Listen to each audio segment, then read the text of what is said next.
Over 20 African countries congregated in Nairobi to celebrate and participate in the Inclusive Africa Conference 2024. The This That podcast by Include 360 was live at this year's event. Host Alan Herbert had the pleasure of sitting down with several remarkable participants to This That about the conference.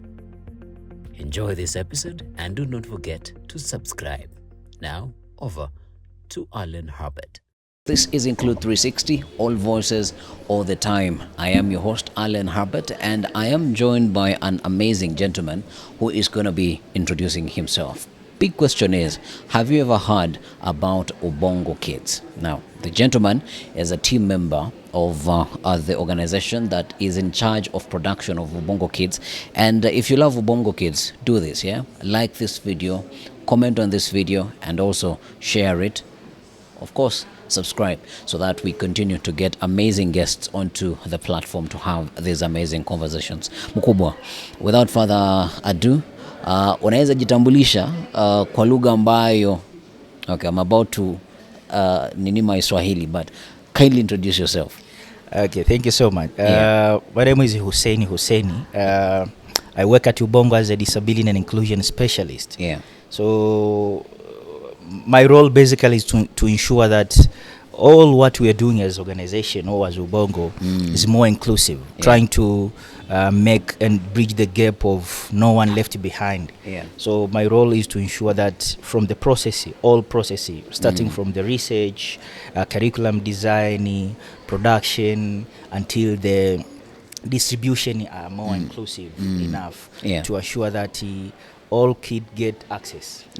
Because at Ubongo we have the slogan, we are doing for the kids. And when you say we are doing for the kids, it means that all kids are ours, including disability or special needs kids. Yeah.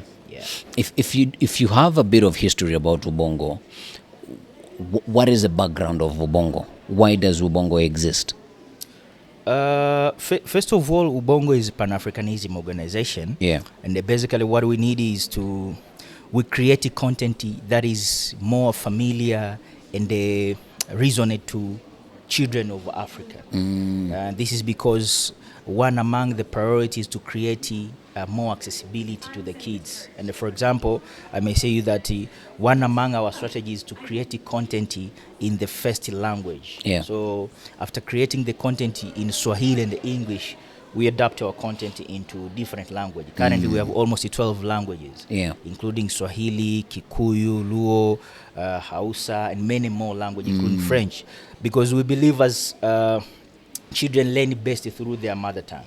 So, and our aim is to make sure that we improve the learning process of the children. So that's why we decided to make the content in that particular language. But also, most of the producers and the creators the Africans, because we believe on ourselves and we know what the challenge we face. That's why we try to include the multicultural team. So the Ubongo involve the diversity of team from different backgrounds, trying to share the knowledge and the skills in order to produce the content that is more useful and very inclusive to the community.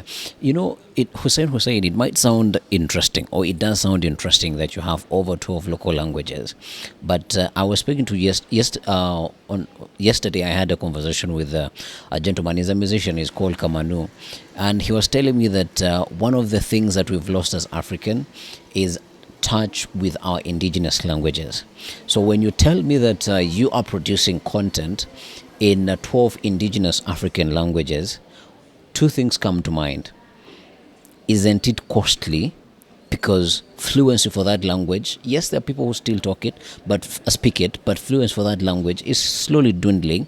And also, how is the uptake for the kids? Because the 21st or the 23rd century parent wants their child to be speaking in English. That's why we say we are inclusive organization. So if the parent need her child or his child to learn English, we have content in English that is language. Targeted for them. Yes, we have. But also we don't left the children who are maybe not familiar with the English, because what we also in the rural areas. Most of them, they are not familiar with the English language. That's why we produce the content in their first language. And that's true. It's very costful. It's require enough time. That's why, for example, at Ubongo, we have specific team deal with adaptation issues. So each activities at Ubongo have people who specialize on it, and they deal it in a passion. Because usually we say most of the time we are doing for the kids. So when it comes to do activity, people are traveling here and there, looking information, meet with the people, and they doing things with what we call in natural environment. If we say, for example, we need to adapt content in Luo, we need to find the Luo speakers themselves who put their voice in that in our content, in that production. If you are doing Hausa, you have to go deep down in Nigeria, meet with the people, doing some workshop and other activities. All of these is to assure that the content is more natural, and they represent well the particular community or society what we aim. And I totally agree with you, because it's very important. We produced content on climate change in regards to persons with albinism, and one of the key languages that we are producing is the Luo. And when we went to disseminate that information to the people who are going to sort of consume that content, yes, we were able to meet the needs of a number of people who understand that language, but now there were thresholds of different, yes, they are all speaking the Luo, but then different sort of connotations and dialects and sort of, how can I call it?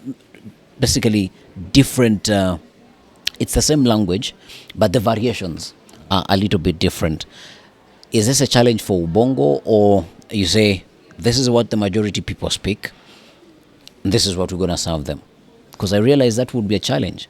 Yes, that's the big challenge. But before we are doing anything, as you said, we are guided by the research. So we do so everything research that you do is backed by research. So the feedback comes from the research. It's give us information what we're supposed to do. I'm gonna give you one example around the sign language. As you know that sometimes it's a little bit challenge to have one content that cut across all sign language diversity. So that's why we come based on the research, and we meet with the deaf community. They say that you have to produce content in that aspect. So for example, we start to produce content in Kenyan Sign Language.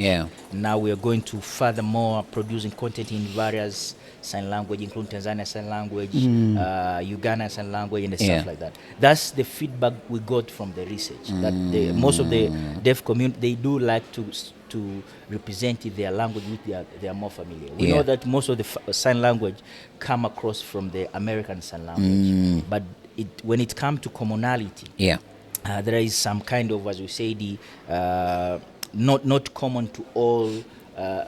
Every deaf person. So that's the thing which we say. Most of the activities, all of what we are doing is come from the feedback we got from the research. Ubongo translates to brain in English. Why the name Ubongo? So Ubongo means in English brain. And basically the content, when the idea of creating the content, we know that most of the children, particularly in Africa, they are struggling in mathematics. So the first idea of creating Ubongo content is to resolve the challenge, to find a way of teaching mathematics in an easy way, enjoyable way, and stuff like that. That's why when you calculate, usually you use your brain. That's the way the Ubongo counts. So using brain in calculation, using brain in reading and stuff like that. That's where we come across them to say Ubongo. Interesting. Education is a very interesting industry or a thing to look at. Every child needs different sets of information at every given particular age in their life. Is Ubongo a single product that solves problems for every learner, or there is a way that you've been able to segment it for the different years that you work with? First of all, Ubongo, we have different products. Most of the people, they know us on the animation, but we have apps. Currently, we know we have what we call Ubongo Playroom apps. So the Playroom apps contain different apps of Ubongo doing. A Kill and Me app, Nuzo Nami app, and Ubongo Kid. All of them, they are Ubongo Playroom apps because we believe we are moving in digital era. And one among the demand we found when we met with our stakeholders, they need, can we have maybe apps or anything related to that? And we come with that app. But also we have ebooks, and the ebooks trying to teach comprehension skills and stuff like that. And not only that, currently we are starting to produce braille books because we say that sometimes kids with visual impairment who are living maybe in rural areas, it's more difficult to access television. It's more difficult to access maybe ebooks. Even the internet. How you can reach to them. So we decided to say, yes, let's produce braille books. So for them, they can access our content through that, and it's very, very friendly to them. But again, Ubongo, we have another program which is very inclusive. Now we know it known as Ubongo Neurodiversity Internship Program. So the research showed that the education system there is a gap of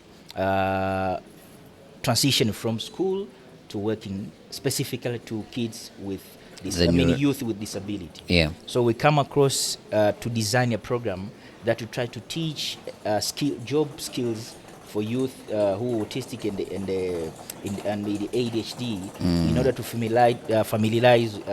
to be familiar with the working environment, working skills. That's the product what we have. And not only that, we have radio content. This is because we believe that not all the people have access of television. So they could access on radio through, and basically we go to broadcast on their different radio station, local and different areas. So we have different products that try to cut across of the needs of our stakeholders or community we serve. But most of the people, they know through television, but as we get a time like this, we share other products might people interested to know, and they get in touch on it. You're big on education, you're big on inclusion, which means you understand this industry in and out. I know Ubongo comes as a solution to the challenges that are faced by persons with disabilities in the education sector. But before we even look at the solution, which are the biggest challenge, and also from the research that you've been doing, which are the biggest challenges that you have identified hinder persons with a disability to acquire and receive quality education? There are many challenges, but one among the big things which I found is acceptance. And this acceptance cut across among the community members. They do not accept maybe issues of disability. Among family members, they do not accept children with disability. Among parents, they do not accept that my child has a certain disability. So I need to find a solution based on his or her ability, because we believe disability is not inability. So when there is a disability, you have to find a way to make ability for for a child to do that. So that's the big challenge which we are really struggle kind of sharing with the parent. We have the content, what we call caregiver content. Basically the content aim to train and educate parent community how to live with their children with different needs at home, how to interact with them. And we met with the parent themselves, parent with the children who are disability, but also parent with other parents who are not have children with disability, to get the ideas from them and come up with the one content that is very inclusive, but also try to resolve the challenge what most of the people experience. So that's what we are doing. If acceptance is resolved in terms of community, parent, and the government, I think all of the things will be very well. But I might be accepted, but there is not the schools themselves that are inclusive for me to go. You say if the school is not inclusive, it means that they don't accept. So they haven't accepted that a child who has a disability will come here. And when he come, I mean, a child who is with a disability come here, will provide 1, 2, 3, 4.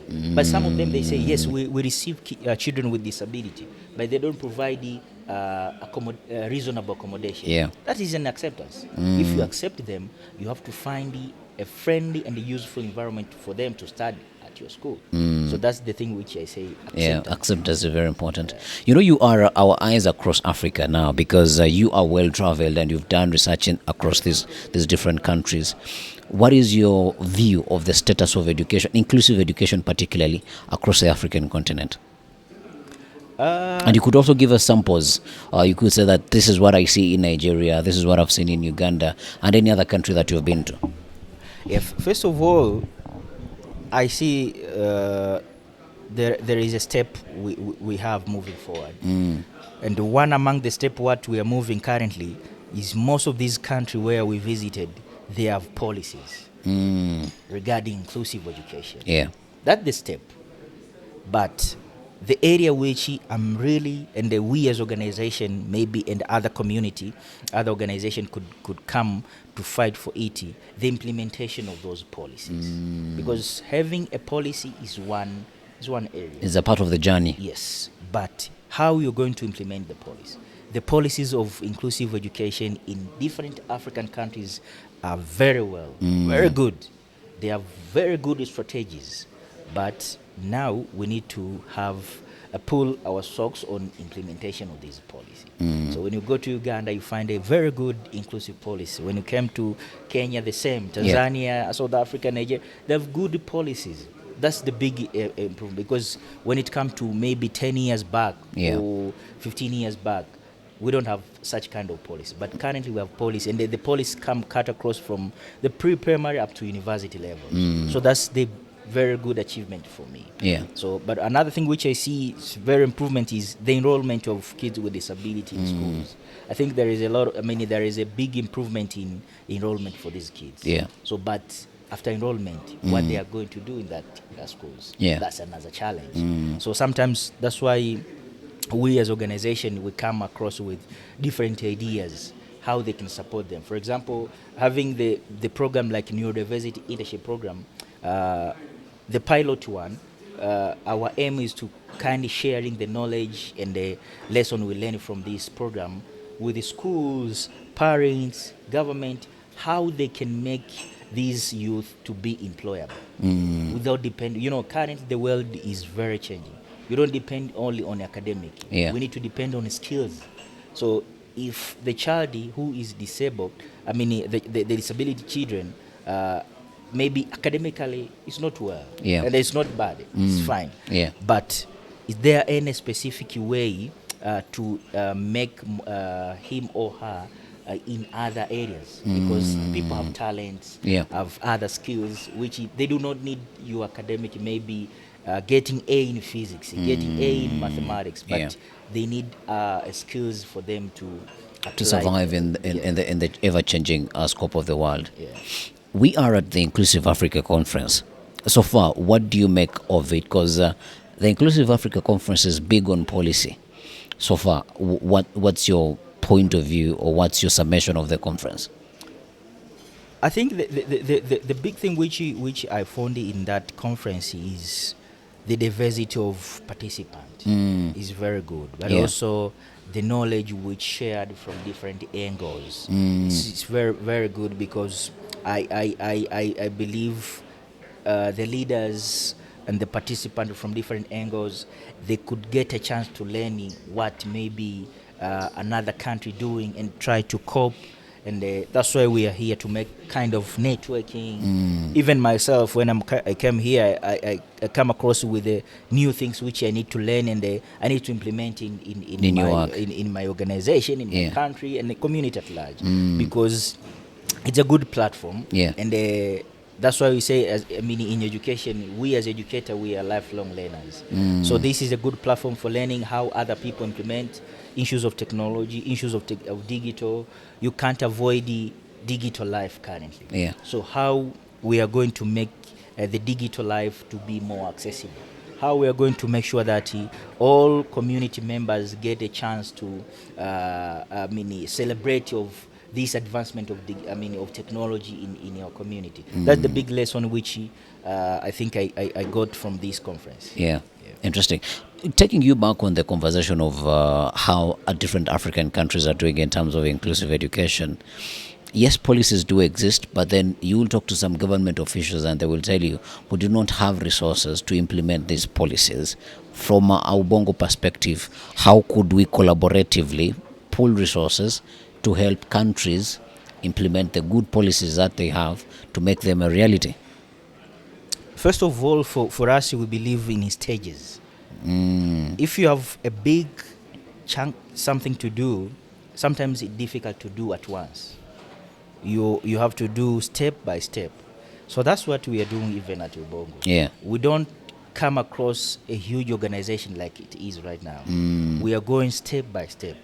I may say you one of the big steps what we have. When we establish the neurodiversity internship program, we don't have anything on our plate, but we say we need to establish. The first step is establishment. And then what the next step?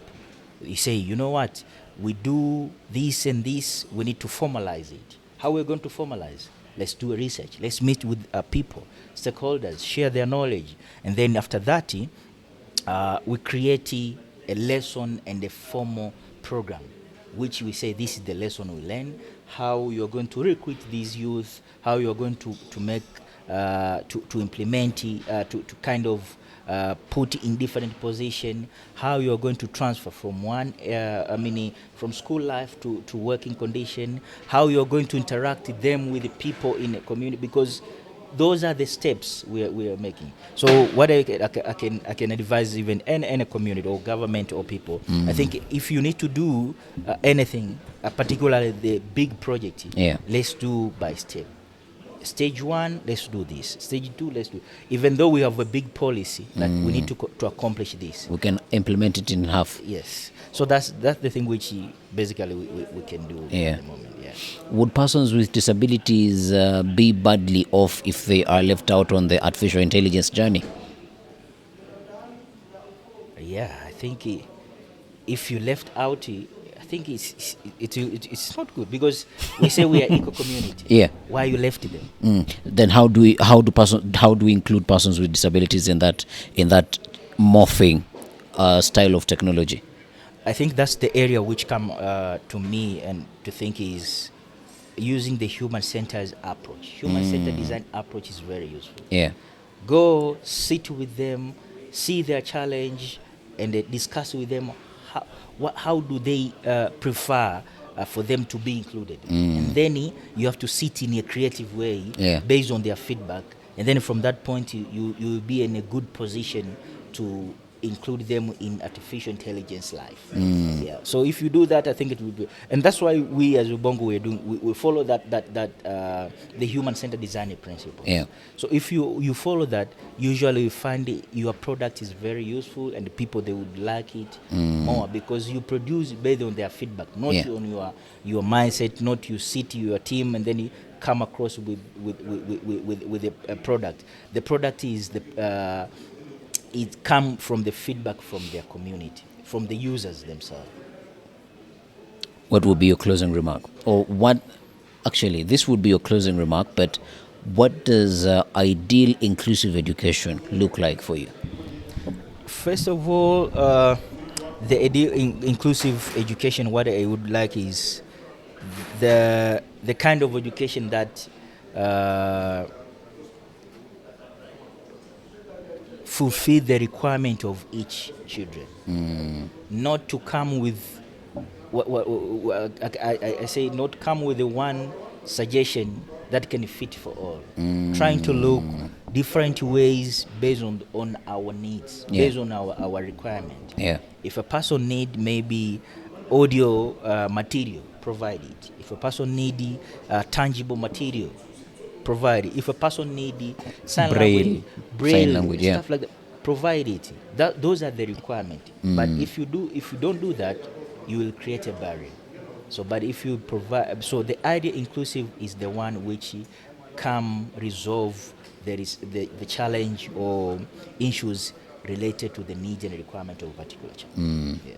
Thank you very much, sir, for making time, and I wish you all the best in the time left for the conference. Thank you so much, Ibrahim. All right.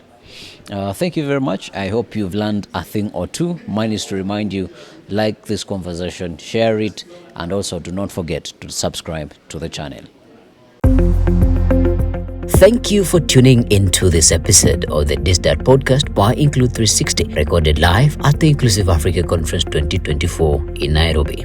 We hope you enjoyed our conversation with one of the remarkable participants. If you found this episode insightful, please share it with your friends and colleagues. And do not forget to subscribe to our podcast for more inspiring stories and interviews from the conference. Until next time, keep celebrating inclusivity and innovation across Africa.